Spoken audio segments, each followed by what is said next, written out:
Hi, everyone, and welcome to the webinar. My name is Susanna Lovejoy from Turno, and today's topic is From Good to Great, Unlock 5-Star Reviews and Repeat Guests. The format will be a short presentation followed by a Q&A session. On the right side of your screen, you'll see a box for questions, and I encourage you to type one in at any time.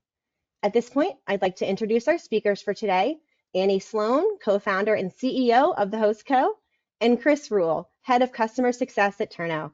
Chris, can you please start by telling us a bit about yourself? Yeah. Hi, everyone. Welcome to the webinar. Super excited to be co-presenting with Annie. I got to meet her over the last couple of weeks, and very excited for the next the next bit we have together. My name's Chris. I head our customer success um, function at Turno that includes all of our customer success managers, customer support, and all of that. Before coming to Turno, I actually started my career in hospitality, so I spent almost a decade in hotels, restaurants. I actually have a degree in hospitality management, so hospitality is in my blood, you would say. And then I transitioned over to the tech side, where really I utilized my hospitality passion and experience to join a company called OpenTable, which is probably very familiar, online restaurant reservations, which I worked at for almost a decade as well as another reservation event and activity reservation system called Fair Harbor. And now I'm here at Turno, where I'm leading our incredible customer support and success teams. I'll throw it over to you, Annie, for your intro. Thanks, Chris. Hey, everybody. I am Annie Sloan from the Host Co. I am not only co-founder and CEO of the Host Co., which is software that enables upsells, offerings, etc., to your guests right at the time of purchase. I am a short-term rental host, so I feel your pain first and foremost with a lot of the stuff we're going to talk about. And my co-founder has built a large property management company, and we use Turno. So we absolutely love the product in general. This is not paid sponsorship, but we do love Turno.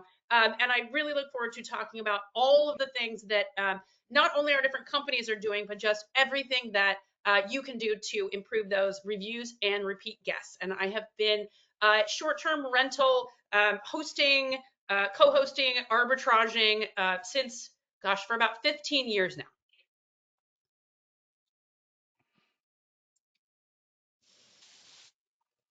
Nice. I can do a little intro about Turno. So, I mean, obviously, we've done some at the very beginning, but for those who may not be familiar, Turno is a software platform and marketplace that really simplifies the entire turnover process, from booking to payments. We even handle tax forms as well. So, we have all of the automation systems built in, things like auto scheduling, auto payments, photo checklists, inventory management, problems, et cetera, et cetera, et cetera.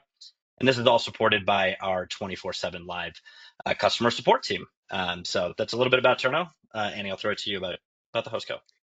So the Host Co is software that enables you as a property manager or host to offer and show your guests what they can add to their stay directly at the time of booking. That includes things like a mid-stay clean, where we can text your cleaner and ask if they're available.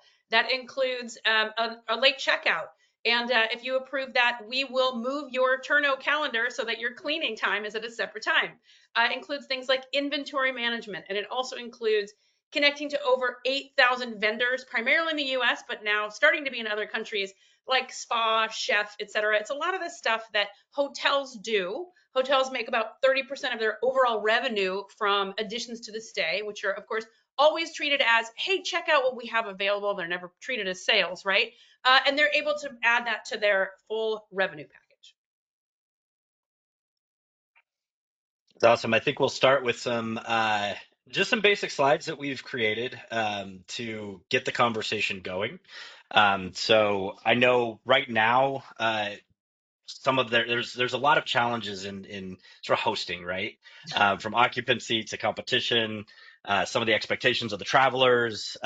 So Annie, maybe I'll start with you on what is your perspective on some of the host challenges and how they can overcome these? Yeah, I mean, the occupancy, there's the international traveler thing that I think is primarily in larger cities. But then in those vacation destinations, there's just consumer confidence, right now. I'm like, oh, we don't know if we should go on a trip, right? So it's really interesting because you see some people in the US saying, I don't want to travel outside of the US, so I'm going to stay in the US. And it really depends on where you are. I think occupancy, competition also. Post COVID, when rates were really low, people were buying up places left and right and thinking I can have a short term rental, and then also having a really low quality thing because they're like, oh, just go on the weekends and we don't need a fridge, whatever that thing was. So post COVID, now that rates have gone up, you starting to see those low quality properties fall off. But you Mm, also see consumers being like, oh, I had not a great experience maybe at a property because it was not an experienced or kind of professionalized host. And also at the same time, hotels have picked up on that, right? They're like, hmm. oh, you want room service, you want daily cleaning, you want a consistently better experience. Here's where you're going to go. So you're just seeing hotels really starting to try and edge away from short-term rentals. Yeah. Yeah, I agree. I think one of the things that it was a bit jarring, I think, when I was watching, I don't know, some major sporting event, a Super Bowl or some other situation where I think it was Hilton that's just going directly after short-term rentals, right? Where they're, swimming in a dirty pool and, a person's having to, I mean, it's just commercials that are aimed at reducing the at trying to sort of show that, hey, as a guest of one of these short-term rentals, you're going to have to put in effort and work. And I think if you own a short-term rental, you're well aware that that's not the experience, but that's the experience that they're trying to portray because of, honestly, because the community, the short-term rental community, has begun to take business from them, right? And so they're pushing back, and I think it's in a situation where I think consumers are more, they tighter with their money. They're going into more, a little bit tighter. There's not as much spending maybe happening as they're used to. Um, the expectations get higher, right? And when you're fighting against some things that are in sort of public eye, you have to take notice, right? And so the the basic things like cleanliness and maintenance and those making sure that you're available, right, to handle things when something comes up, are just there. You can't get away with those anymore. You have to make sure those things are on point, because you're not just fighting, sort of competing against other short-term rentals in an area with photos and different things. Like you're actually competing against more than that with direct competition with hotels and things these days. So and travelers are expecting more, right? And so I think that's also an area that, like, both Turno and the Hostco are fantastic in, which is, hey, we can lay the foundation for making sure that these photos are exactly as they need to be, with some of the checklists and the operational things of getting the place up to where it needs to be, and then adding on so much more value, with some of the packages and things that the Hostco can provide. So I will start with this one, good to great before the stay, right?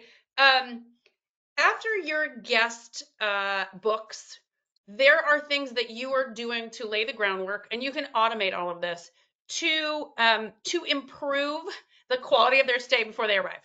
So half of all guests, it depends on which study you read, get more enjoyment from planning and anticipating the trip than they do from the actual trip. And I often find that is, if it's a couple, one person is like, I started packing 3 weeks out and planning what I'm going to wear. The other person the night before is doing their laundry at 1 a.m. That tends to be the two different types. But often the person that books is the person that gets a lot of the joy and anticipation from getting ready for the trip. So if you, during that time after they book, can give them hey, thanks for booking. We have this incredible apple picking farm if you'd like to go there. We have, if you'd like to have a charcuterie board delivered during your stay, right? All of these things get your guest starting to think about the trip, and it's kind of a slam dunk also because nothing will ever go wrong in the emotional part of the planning, right? Where they're getting the joy is the funny part. So giving them, just setting those expectations and connecting emotion of not only what it's going to look like. It used to be like, oh, it's beautifully designed. Now it's making sure that even in your thanks for booking communication, hey, if you're interested, here are all these things you can do or places you can go. Check out what's available. Um, the second thing is also anticipating the guest needs and being proactive right after they book. So, for example, if you're a host in Yountville, California, guess what? 90% of the people that are coming to stay there probably want to go to the French Laundry restaurant, super famous restaurant, right? If there is something in your town that people are coming to do, it's a fish run in Alaska, it's a Taylor Swift concert. Um, Mm. Tell them how you're involved. Tell them how you're connected to that, or just make sure they have the info that they need right up front, right? And that also kind of sets that emotional expectation. It also reduces your guest questions substantially, right? Even if you're putting an offer for them says, hey, if you like to request an early check-in, here's where you go. That means they don't have to go and find it later. That means they don't have to text you, right? So they can ask you and you can leave it as a request forever.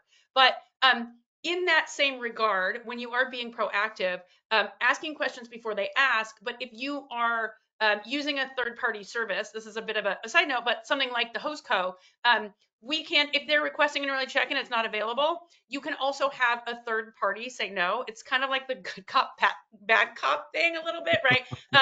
If they request an early check-in and you can't do that because your cleaner can't change it, you can have a service like ours say, hey, bummer, I'm so sorry we could not fulfill that service, but we hope you have an incredible stay. That means they are not connecting negative things to you and including that in the review, right? So those are two of those things. I'll pass it over to Chris for the next one before we talk about personalization.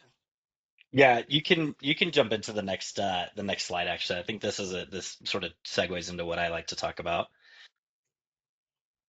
I think listening for patterns and personalization is incredible. That when Annie started talking about the host co and some of the things that they provide, it really got me into this amazing headspace of sort of service 101. One things that I've learned in the hospitality world that's translated really well into even the tech world and just customer support and service just at at a technology company, and how you work with our customers and how you work with it translates really well into the hosting side, which is you want to be listening and understanding what is going on in your area and what's going on around you so that you can be super proactive with your customer base, right?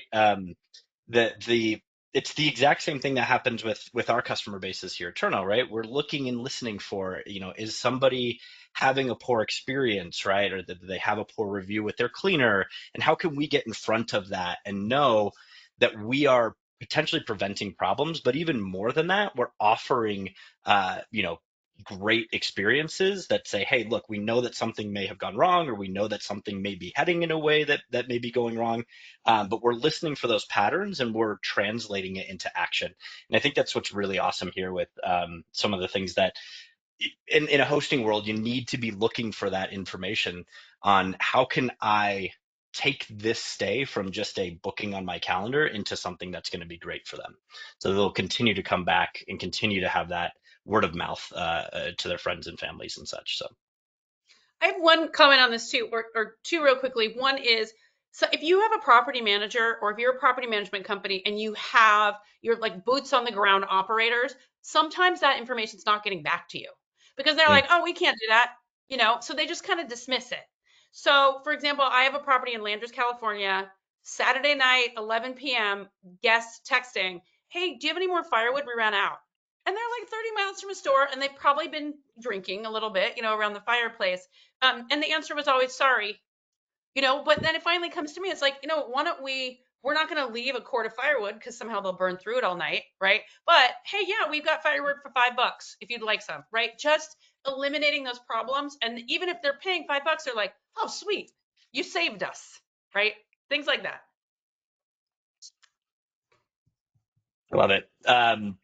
One of the things that I think is awesome in the check-in side, I loved the way that it comes to sort of this idea of, maintenance and cleaning and things.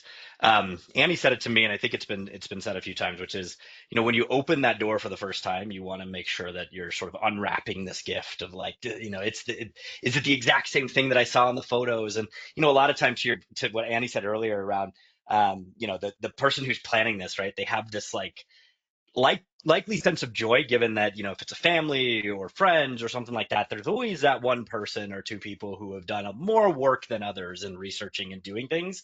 And that excitement that they have of like, see what I've planned, see what I've done, like it's really important, right? And so, these operational things that are just sort of the basics of what you need to get done. Um, can lend themselves to incredible experiences.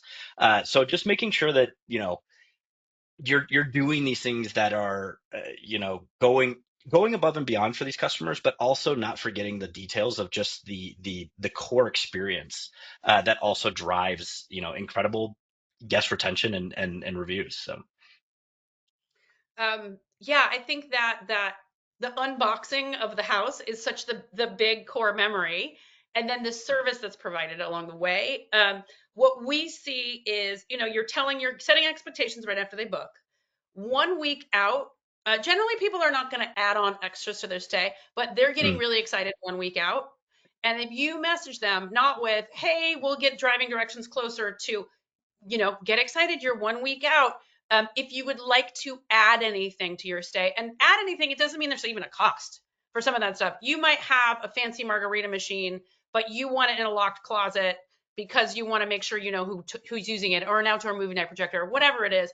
Um, Again, it is drawing that emotional connection to the person before they stay, and then when they check in, obviously something, it's really hard to personalize at scale. We all know that. Like, oh, dear, you're remembering the person's, it's their anniversary if you have 200 doors. Harder to do, but trying to capture some of that information, and including it when they're in there, happy anniversary, or, happy birthday, so and so, right? And obviously gifting welcome baskets. I mean, everybody talks about, like, well, no one ever takes it, or they do. But if it's something like my co-founder has properties in Death Valley, and you do not realize how dry it is, you will give your right arm for chapstick. And you're also 30 miles from a store. You're like, I would die for chapstick. If you're like, hey, here's some chapstick, you're probably going to need it. And then that honestly is sometimes the thing they remember from the entirety of their stay. They're not 2 weeks later telling their cousin at a barbecue, oh my gosh, the design was great. Maybe it is, but they'll be like, you know what? They told me I needed chapstick and they were right. Right? That's the story that you get out of that. love that. Awesome. We want to talk a little bit about during the stay, right? I think obviously addressing concerns 24/7. Again, I get in. I'm an operations guy, right? This is what I love to do, and so, I'll talk a lot about the core, service. You do have to be around, right? And I think that that's one of the things that, um, at Turno, I've been, in coming into the business, I've been super impressed with our service mimicking the what is happening in the industry that we serve, right? We support 24/7 because our hosts support 24/7, right? Our cleaners support 24/7, right? We're around to make sure that we can try to accommodate whatever situations um, happen to go wrong. And I know we have a slide on some stuff about what goes wrong, but I think it's important to just make sure that you're around. These are the basics that, again, when we get to competitive, especially when you look at it across, some of the hotel brands, these are selling points for them, right? You have someone on staff, there's someone there, or we're a phone call away, or whatever it may be. But they're not also doing all of these extra things that are happening during the stay that can be over and beyond, right? When's the last time, as Annie said, right? When's the last time you got chapstick at a hotel, right? So, making sure that you're hitting these core functional things that customers are quite frankly expecting, because they're comparing you to other hospitality level things like hotels, is really important. So, and I'll let you talk on the rest. Yeah, I'd also say, having some automation around when a guest asks anything. Mm, Often a guest doesn't need they like a solution, an immediate solution. They want to know you're listening, right? Like empathy, as I wrote here, goes a really long way. And often you do not have the answer. But what they're looking for is, you heard me, and I'm looking for more information. So if you can say, hey, great, we received your request. We'll let you know as soon as we know. Or, hey, we're working on that. We'll keep you updated, right? People, even if you're like, man, nobody can fix that elevator in the villa until Monday, you're continuing to look for someone the entire time saying, we're still working on that, right? Or just something that is an autoresponder that's like, hey, thanks for messaging us. We're working on it, or we will, something there that lets them know that they aren't just yelling. I mean, all of us, like when you email support from something and you're like, oh, I never got an answer. And then 3 days later, here's your solution. You still don't feel very good about that solution. You, Mm-mm. you just need to have some sort of communication throughout for that. And then the second one, during the stay, if you just go back one, again, mimicking the patterns. If they're asking for firewood, day 5, you're somewhere where they're like, oh, you don't have a laundry machine. Where can we get our laundry done? You should on day 5 have an automated message that says, hey, we have Mm. a laundry service available if you need it. Right? Just understanding the patterns from all the previous guests. Back to same thing, back to the fish run in Alaska. If they're gonna ask you right after they book, send it. If they're gonna ask you 1 week before, send it then. Right.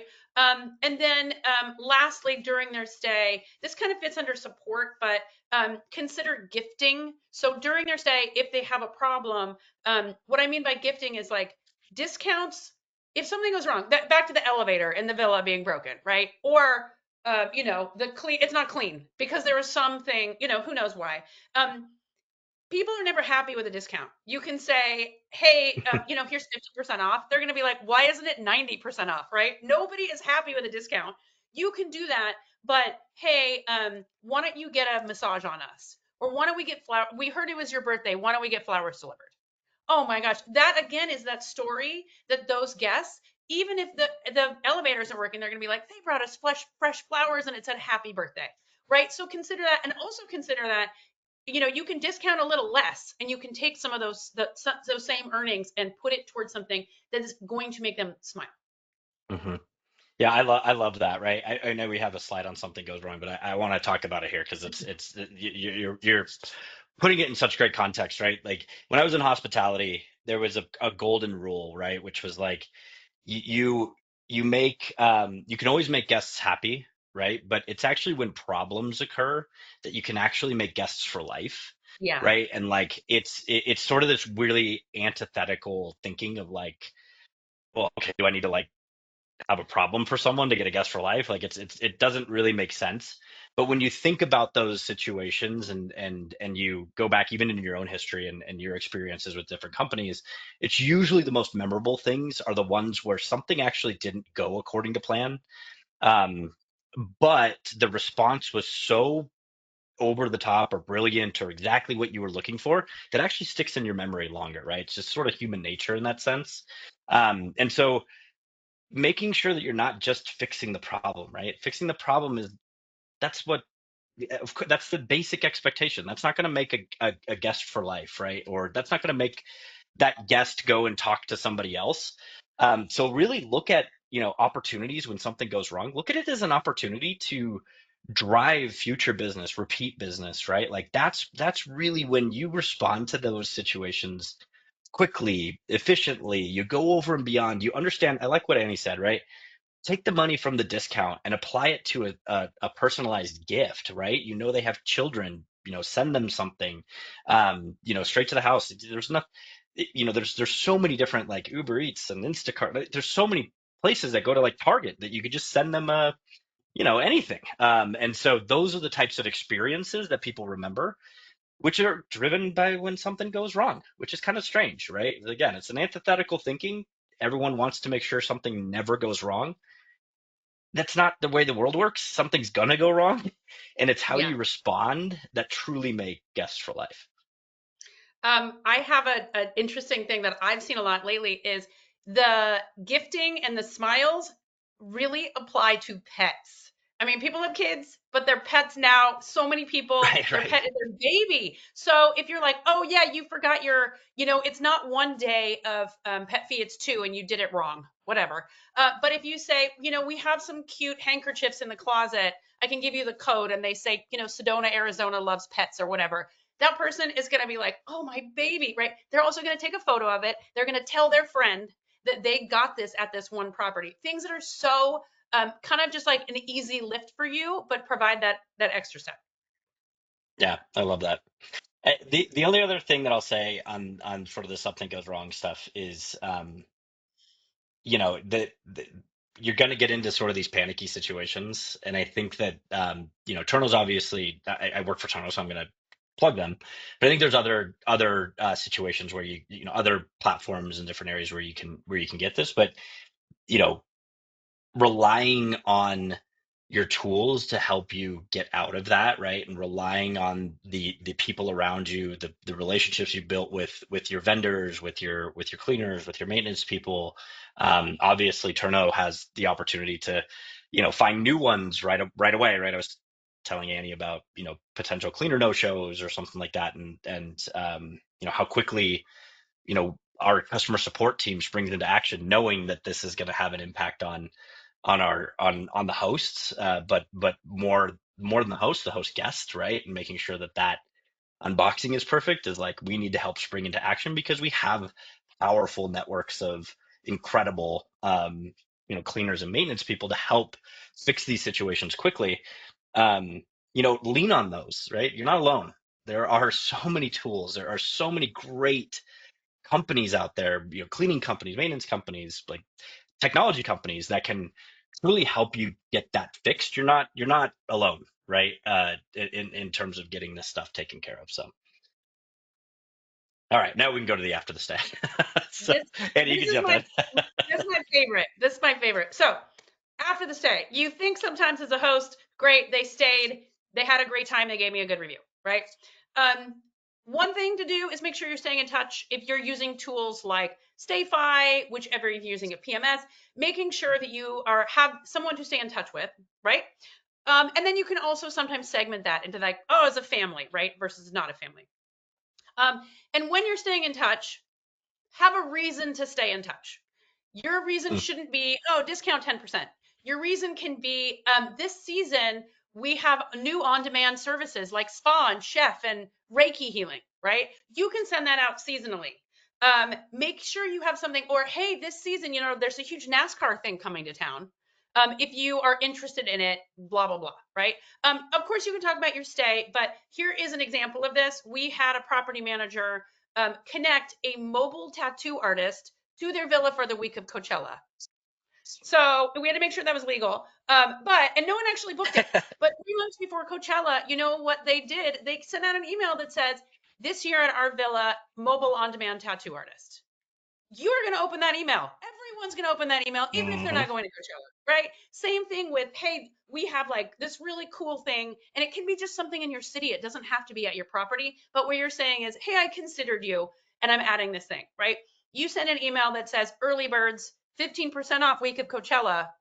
That is not giving your brand more value. That's not giving your user more value in an email. So stay in touch and then just make sure to mention things that are happening in your area or, of course, connected to your property. But that's just, again, it's making your guest experience better, even way after the stay, right? Because you are just saying, I've got something else for you. I've got something else for you rather than saying, give me a stay, right? Yeah, yeah, I love this, and I think like one of the things that strikes me again, coming from sort of the hotel world and more into the short-term rental world, is the community aspect of short-term rentals, right? Like this is it doesn't really exist as much in the hotel world as it does in the short-term rental world, in the sense that you are doing these personalized things, right? It's your own personal brand, obviously, that you're building and you're trying to grow. But you're also part of this larger brand of short-term rentals, right? Which is, sort of head to head with some of these other, competing brands like Marriott's and Hilton's of the world. And so, this after the stay stuff is so important, not just for your own personal brand, but just for the community sorry, it looks like my camera froze. Just for the community of short-term rentals, right? It's about getting people back into that community, back into booking, whether or not it's your property specifically. It's also about the word of mouth, right? The recommendation that, I'm not going to Coachella, but I know somebody that is, and I just opened that email and I'm going to forward it off to that person, right? And like those are the types of things that continue to grow that community, because you may not see that specific guest ever again. Maybe they're just bouncing around different places, But I guarantee you, if you do these things, they're going to get it to their friends and family, especially if you've had that memorable experience. They're going to recommend you. They're going to recommend it to others. And worst case, they're going to end up at another property, and somebody else, 3 months ago who had a great experience in a different place sent them your way because they love um, the experience that they had at a different short-term rental place. So you guys are all in this together, and I think that's a very unique thing that I don't see a lot in the business world, and it exists in short-term rental space for sure. Yeah, I think the word of mouth thing is just so huge. And think of, for your guests, what is that thing they are telling someone else? They might be like, oh, look at the beautiful thing. Or they might be like, oh, they had a place built onto a cliffside that, was a giant potato. Sure, an unusual place to stay, but what are those touch points that they can come back to as like little dopamine hits for their stay? Mm. Or, hey, we stayed at this place and they have the option to bring um, donkeys with saddlebags full of beer. This is a real thing, by the way. It's called beer burros. And we hired it for our like friend's 50th birthday party. That's the thing, is like, oh, which place was that you stayed?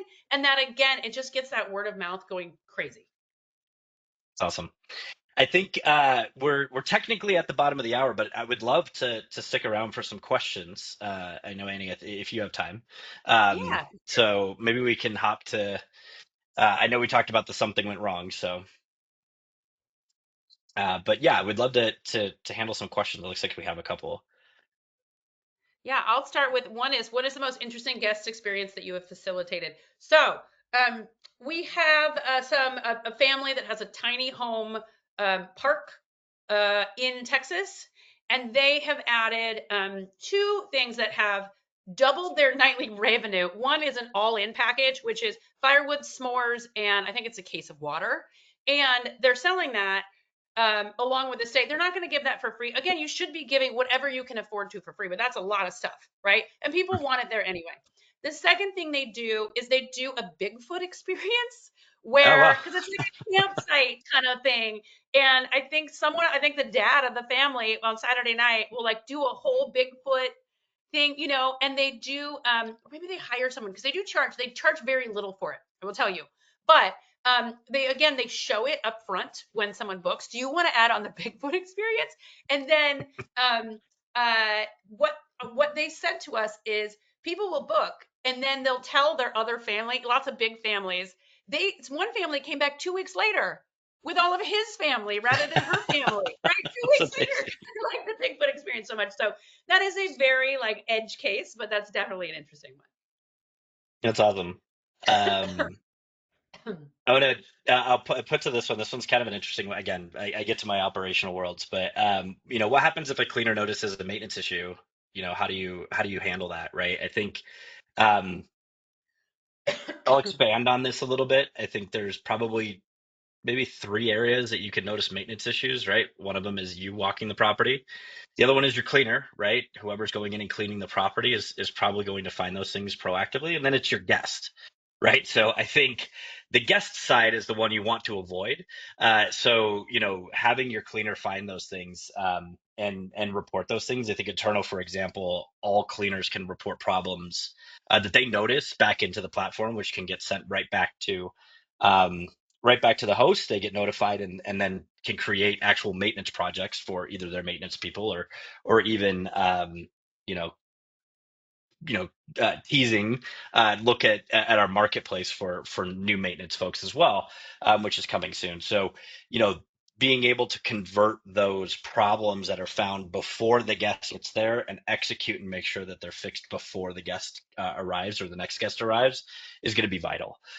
So utilize your tools, utilize your systems, utilize your teams to make sure that those things get done. I'll take the next two. One, well, maybe this is for both of us. Do you offer services Right, in both of us. Spain? Yeah, the answer for the Yes. host code is yes. We have users in 17 countries now.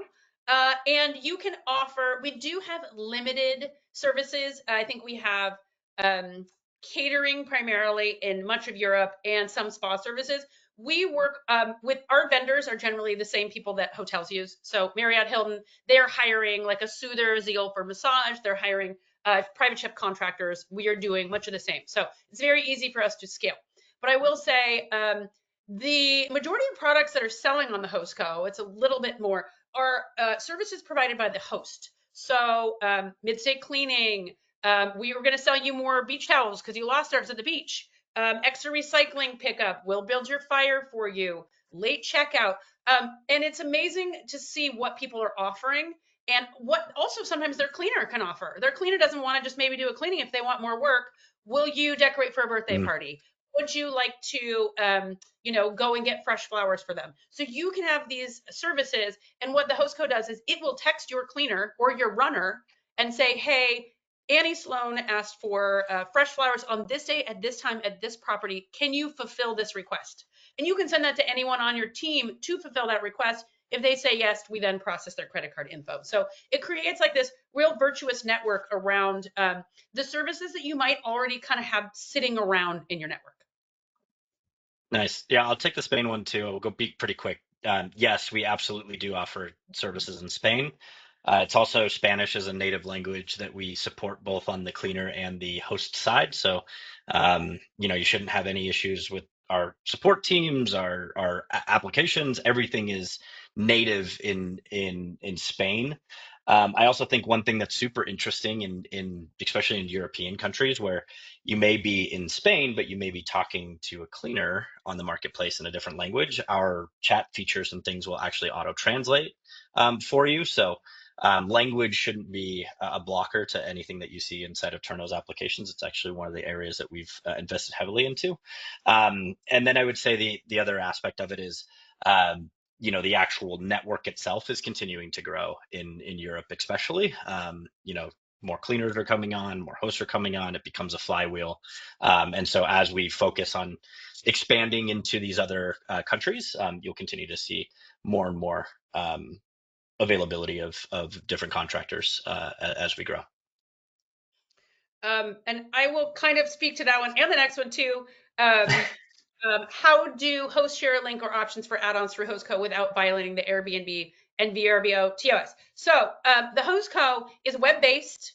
There is no login that your guest needs. There is no app because it is guest-facing. It is simply a website showing them a menu of goods available at your listing.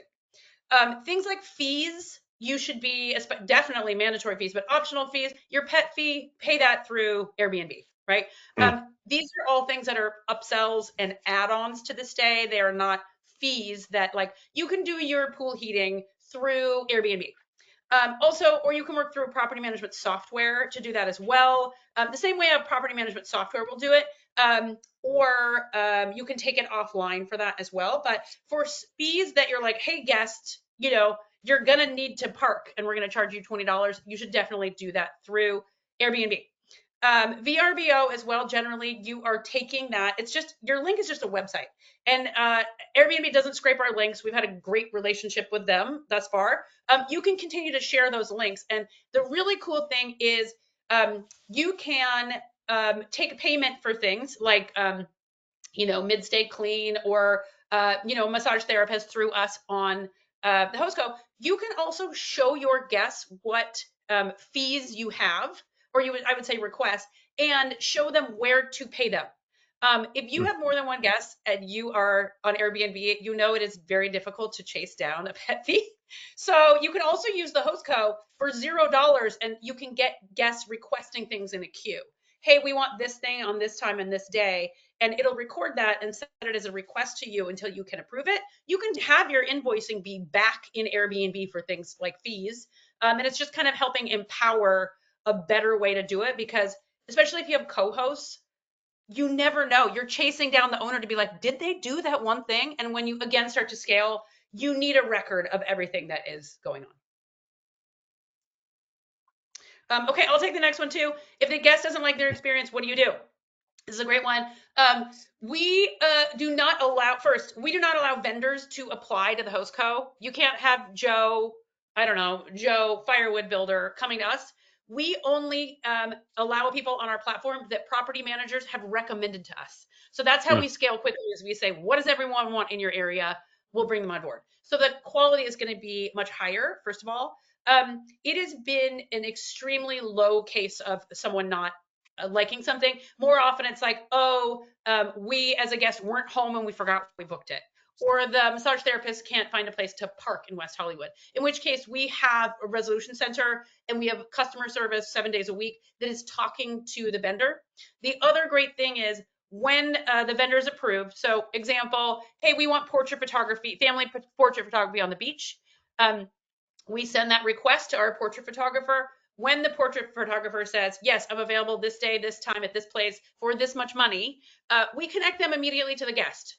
So you, as the host, don't have to think about it ever again, right? We're saying, here, photographer, here's the information for the guest. Reach out now and make sure they have everything they want. So the level of communication is not just that they show up randomly. It generally is, it's leading up to it, giving it that, again, that kind of expectation setting leading up to it.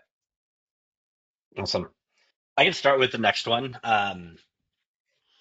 Most of my guests are just passing through, only there for one night. Any amenity ideas for them? I think I'm sure Annie has a ton, but like I think really like the way that I would think about this is what makes your property unique? What makes you unique, right? What are the things that you love? What are the things that that are unique about where your property is? What it is, the design touches that you've put in, um, and look at an amenity there, right? I think it's not hard to go into an Airbnb and see a couple of apples and some coffee or something. It's like those are the basic things. What makes it unique? I think Annie had a great example of like you're in the desert, chopstick makes it unique, right? Like that's the kind of touch, right? And it doesn't matter how long someone's staying there, right? And whether or not they even take a chapstick or not, it doesn't matter. It's the touch, it's the personalization. So I don't know, what makes your place unique, right? Even if it's just your personality, what makes you unique? That you want to add a touch of you in there, right? And Matt, this is what short-term rentals are all about. They they know they're staying in a place that is owned by somebody else. Lean into it. Yeah, yeah. I would say if your guests often have pets, you can say, do you want a deluxe pet experience? And that's not a pet fee. That is, hey, again, we're gonna have a little handkerchief. We're gonna have a little basket of toys. And that actually plays into and also like a late checkout or there's a few other things, right? But that also plays into the next question, which is inventory for things like firewood. So if you have people for one night, you can use the host code to sell things that are on site. And how that works is your storefront's going to tell them what they have. They can make a purchase. Your guests can make a 50-cent purchase. Like we have people selling Christmas ornaments in the shape of North Carolina, and that's all they sell in their host code store. Good on them. That's really cool, right? But you can sell quite a few different things if they're there for one night. If it's like a blanket from the local area or a college town sweatshirt or if it's really cold, be like, hey, we have wool, wool. You can maybe give one for free. And then if they say, hey, we'd like extra stuff. But on the back end, the host co will only give your guest the information about where that thing is on their receipt. So you can say code to the closet is 1234, garage door opener is here, or you can just say, hey, it's up on a high shelf.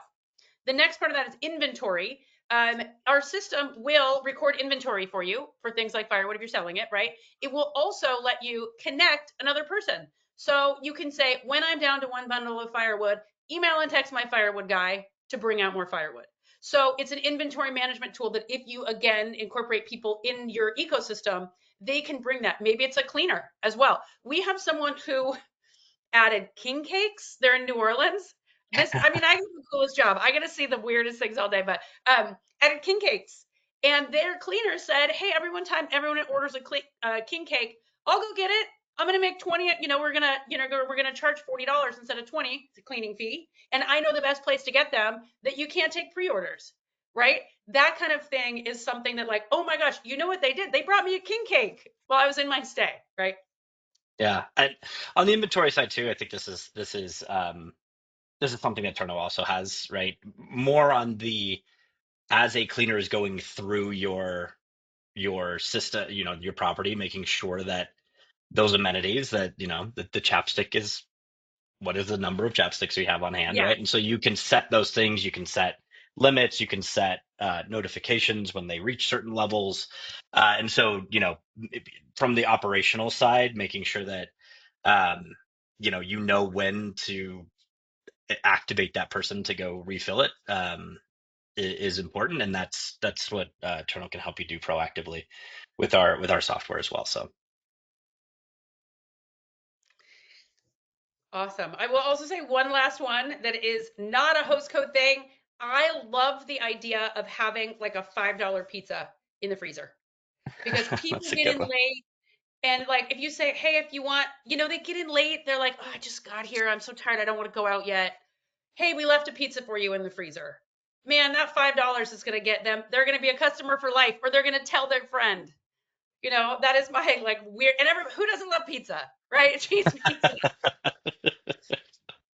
I love it.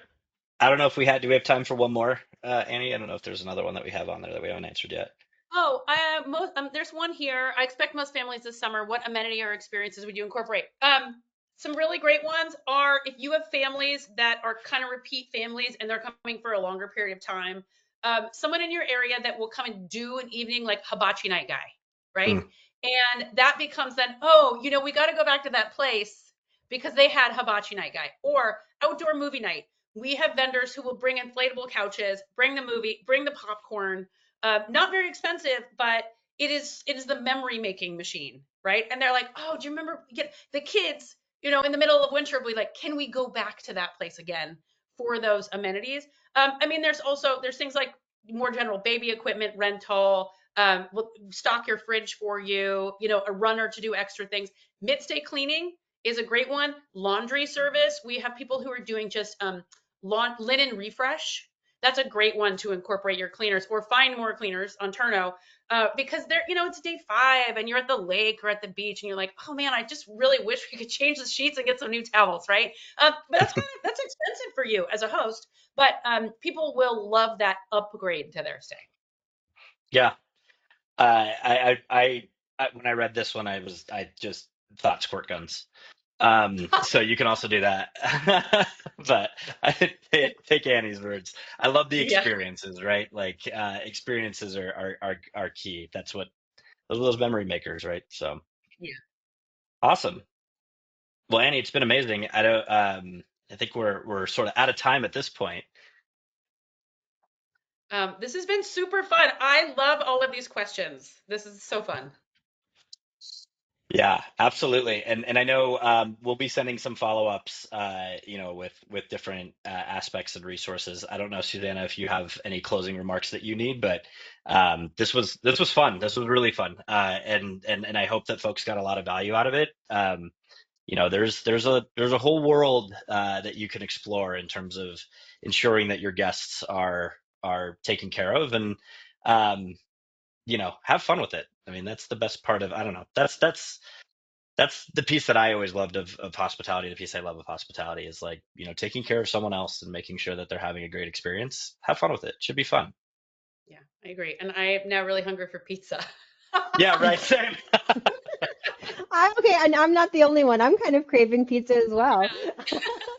All right. Well, Annie and Chris, thank you so, so much. It was such a pleasure to have you both. And I also appreciate your hanging on to get all these questions that have been coming in. So thank you again both so much. And we will be sending out the recording on Monday as well as the slides. So thank you both. I'm going to go ahead and close it down. Thank you again for everyone and have a great week.